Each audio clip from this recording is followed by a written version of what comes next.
Okay.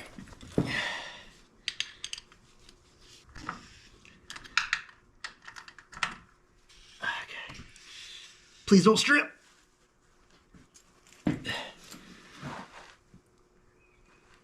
Oh.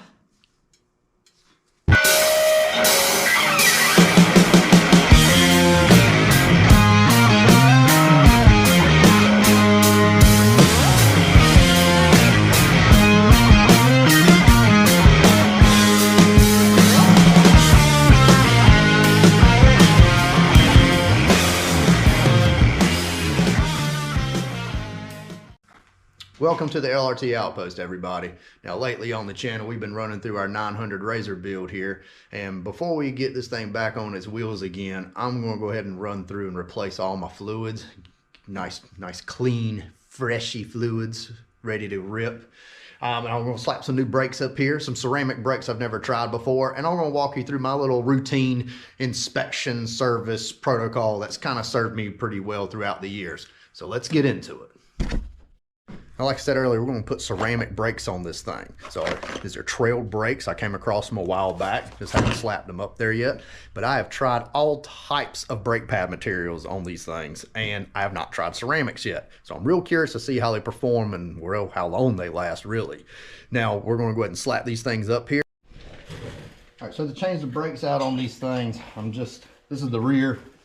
There's no rhyme or reason why I'm starting back here, but I've actually done all the other ones, to be quite honest with you.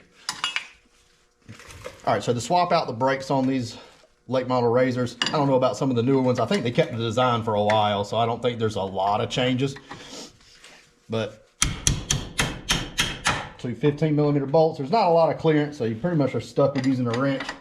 I just take a little mallet if I need a little bit of negotiation.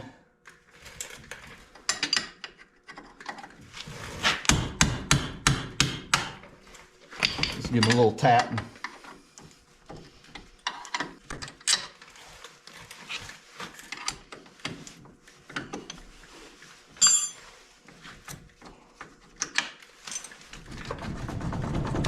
Let's work your caliper off. All right, so a little bit of brake clean on your pistons here. Just kind of clear them out a little bit. And I usually use some kind of penetrating oil like PB Blaster or something similar. Also give them just a little bit of squirt. Just on the brake pistons.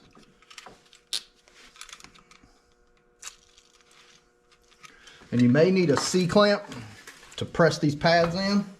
Players actually made these pretty simple. A lot of times I've been able to get away with just a pry bar, but I make sure I get my pry bar in between my used pads. Watch out for your brake line, obviously.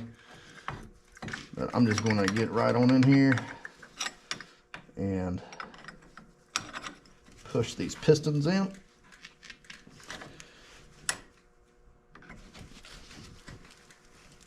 And then you have your little caliper mounting bracket here, and the pads kind of float on this little tab. And you can get in here and just kind of pry it. Give yourself a little bit of space after you press those pistons down. And it should, you have to negotiate a little bit, but it should give you enough room to kind of just work the pads right on off. I don't know if y'all can see that right there, but it's already kind of come off right there and just swings right on off. Just like that. Since that one wanted to come off so easy, we'll go ahead and take the other one off as well on that side. There we go. And then the other side, we'll just do the same thing. Work our little rod back in.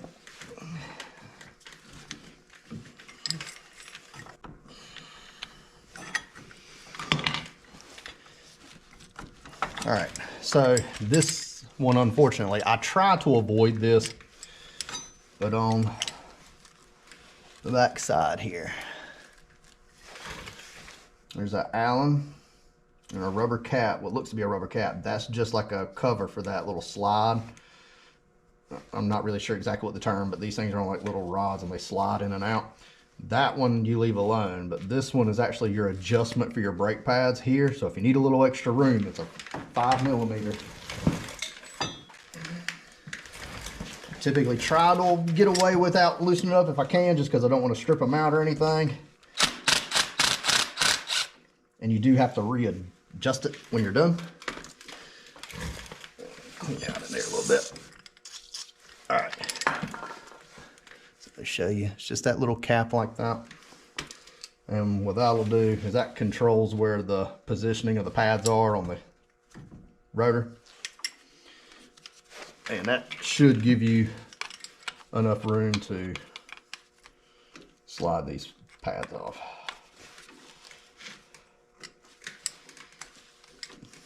And your brake reservoir may overflow a little bit. You're kind of pushing the fluid back. It's okay. And if you really have a hard time pushing the pads in, you can loosen up your little bleeder screw on your caliper. There we go. And they're tight, so just kind of takes a little negotiating and they pop out. Now Polaris recommends you actually pull these out. I just kind of visually check my little boots here. They look okay. They don't look like severely torn or anything, but I'll take a little wire brush and kind of hit my little rods a little bit in here. Just a little bit, nothing crazy.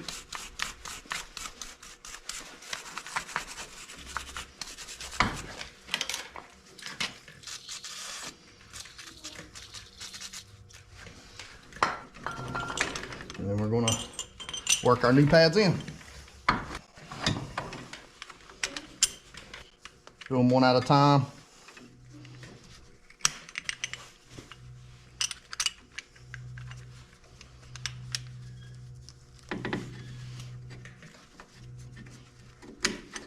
There we go. Pads are back on. Slip back over the rotor. And little bolt here should have a little Loctite on it. I don't want to put too much up there. You just want to get it started. Don't tighten it up just yet. Put in our bolts for our caliper bracket.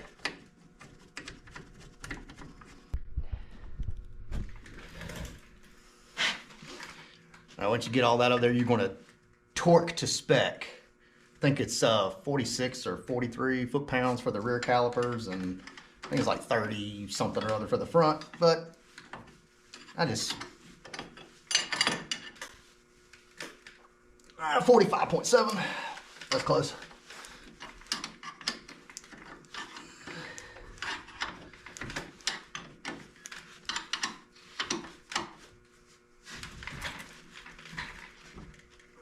$46.3. All right, so I'm pretty close. Now I'm using my little 5mm written on my Allen here as my marker. But basically you're going to tighten this up until the pads are against the caliper.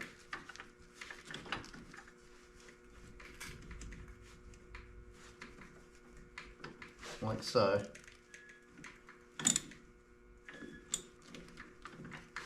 Okay, feels a little snug. And then once it feels a little snug, you're going to back it off a half a turn. So that's why find some way to mark it so you kind of know what a half a turn is. So I'm just going to kind of go to there. That's where my 5mm is, so that should be half a turn.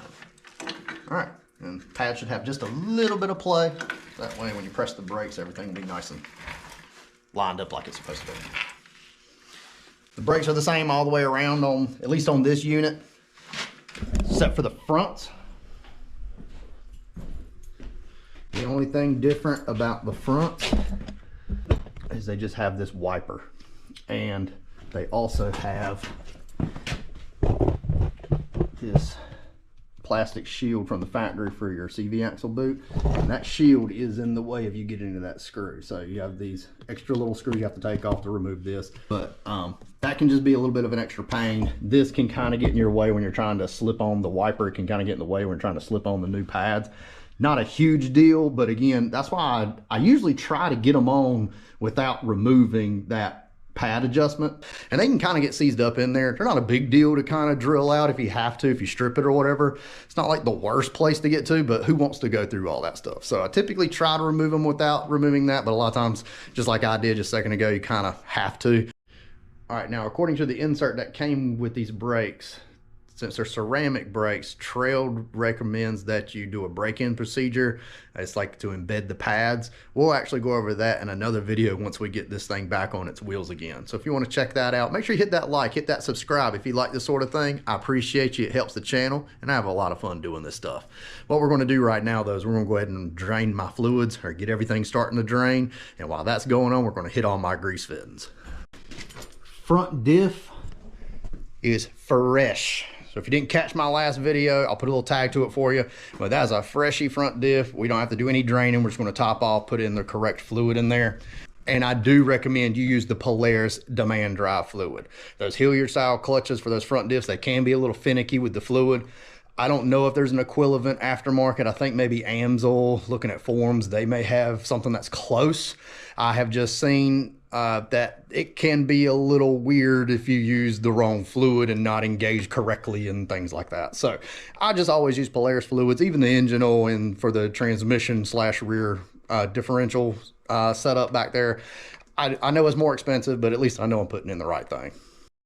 Oil filter and dipstick is, there we go. It's under this cover right here. So there's the dipstick and the filter. Pretty easy to get to.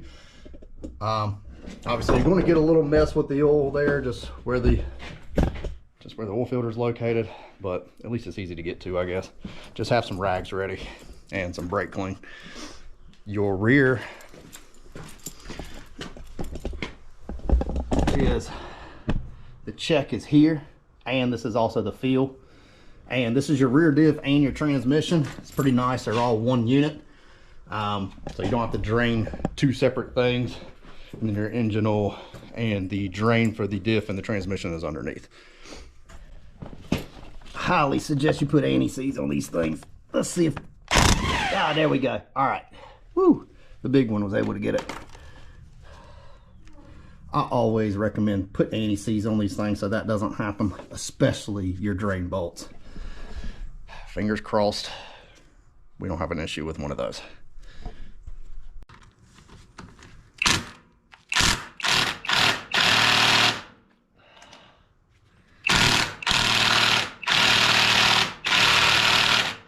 Good grief.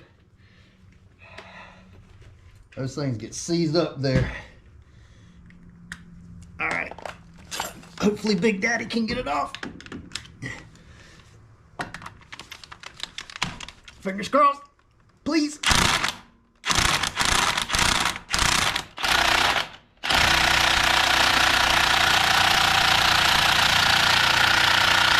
Oh.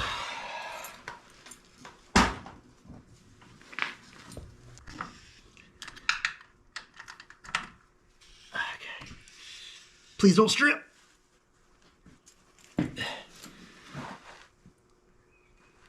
Oh. Okay, we're good. Whew. Ah, dagnabbit.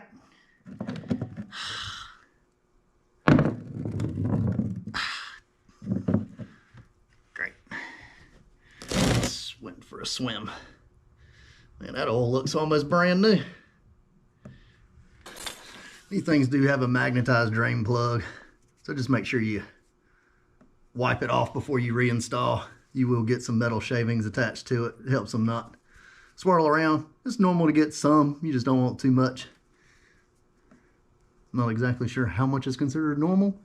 I had quite a little bit up there, but I haven't had any issues, so we're just gonna send it. And to make sure I don't have that problem, take a little anti-seize. I'm just gonna put it a little bit on the threads. Alrighty, engine oil. Let's see. Okay. Please don't strip. All right. Let's try not to drop this one in the oil pool. There we go. It don't look too bad. I don't really have any shavings on my drain plug either. So that's good. And while that's draining, get our engine cover off. Engine oil's here. Spark plugs, I've changed them pretty recently. I'm not worried about those. Air filter here, if you're doing a full service, obviously do that. I just have zip ties on mine because the box actually, the previous owner had put it on here a little wonky, and from the heat from the motor, it kind of warped.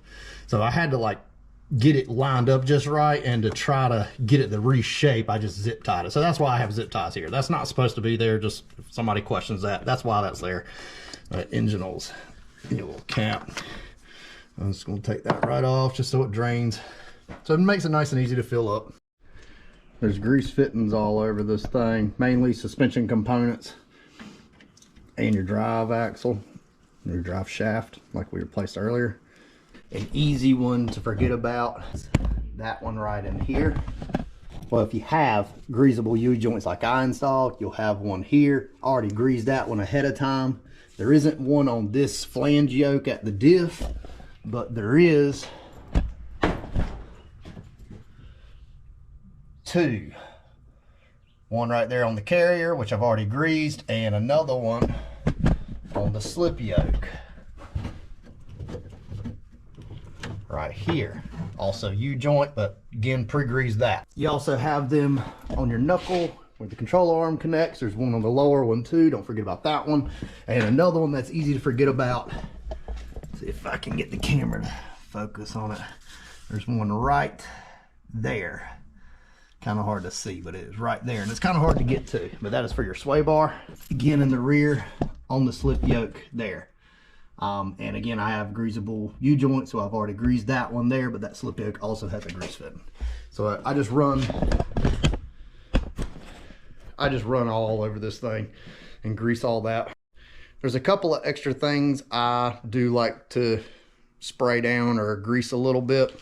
This upper control arm in the front doesn't have a grease fitting, so a lot of times I will use silicone spray and just give it a little spray just so it gets some kind of grease.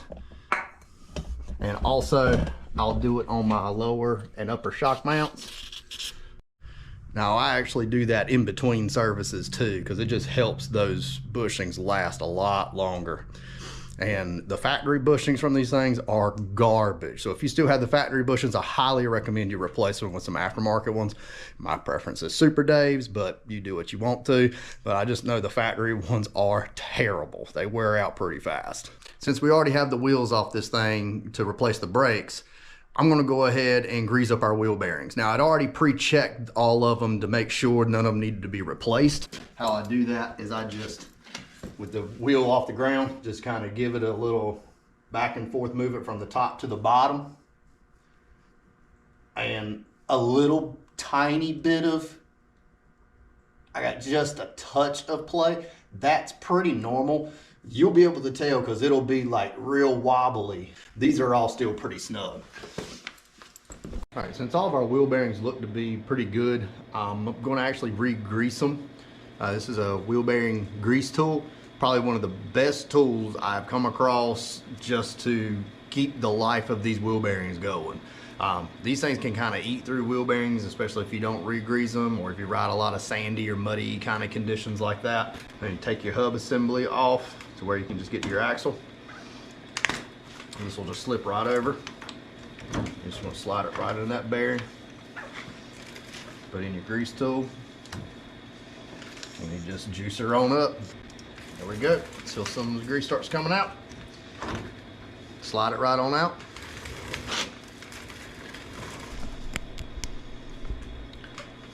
and we're going to go hit the rest of the 4 corners just like that. So while the engine oil's pretty much done draining, I'm going to go ahead and top off the trans fluid. I usually just put a little bit of Lucas in there, just a little bit, and you use the full synthetic Polaris AGL gear case fluid, and basically your fill point is when your fluid is to the level or level with the bottom of the threads on your fill bolt. So real easy to check. You just keep filling it until you start to get a little bit of overflow and you're good. Okay, we're gonna go ahead and top off our fluid for the front diff. Again, demand drive, and it is kind of hard to get to, and you can use little fluid pumps and stuff, but what I found pretty easy to use is just fill up an old diff fluid bottle that has the little nipple, and I just attach a hose, little piece of hose with a hose clamp on it, and just screw it on and just squeeze it in. Just makes it a little easy. And you're gonna do the same thing as you did for the rear. So you're just gonna keep filling this until it starts to overflow a little bit. Just, you want the fluid to the bottom of your threads. All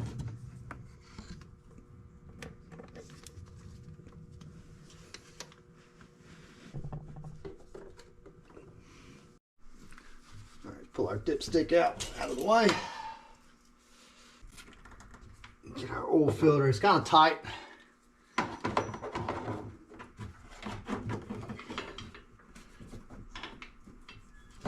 You got an oil filter socket, that's probably the best, but I do not have one that fits this thing, so it's always a bit of a pain. I should probably get one of those. All right, just be prepared to get oil everywhere when you actually remove the oil filter. I just put a towel down and I just try to unscrew and get it out as fast as possible, just to keep it from dumping so much. Yeah, actually didn't even make a mess. Most of it would have drained out. So all I'm gonna do, new filter, I'm gonna take a little oil and just kind of pre-oil my little O-ring here.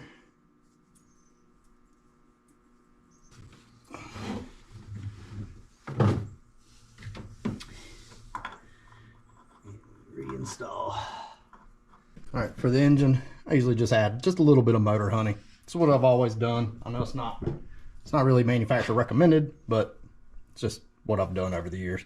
And then 2.5 quarts, and I use the Polaris fluid. And obviously along with the service, check your coolant level.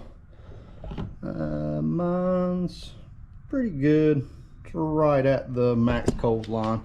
All right, now we have fluid. Earl. Stick our dipstick back in.